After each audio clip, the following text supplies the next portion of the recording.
my channel Automation Tech Pro. Okay, today we'll learn about how to install TestNG in Eclipse. Click on help.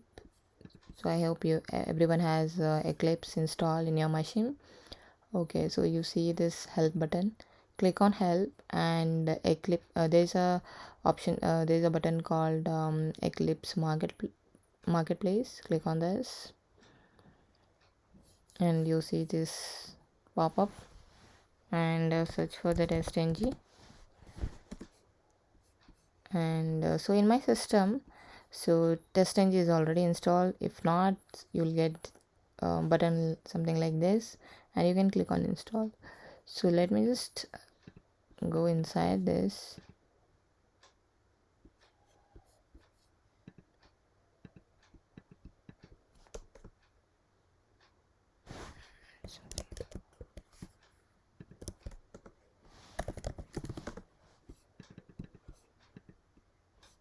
Okay, so do you see this? I think there's an update required.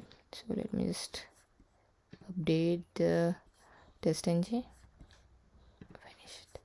That's all. So now you have installed the TestNG in your Eclipse. I think that's it for today. That's it for now. So thank you.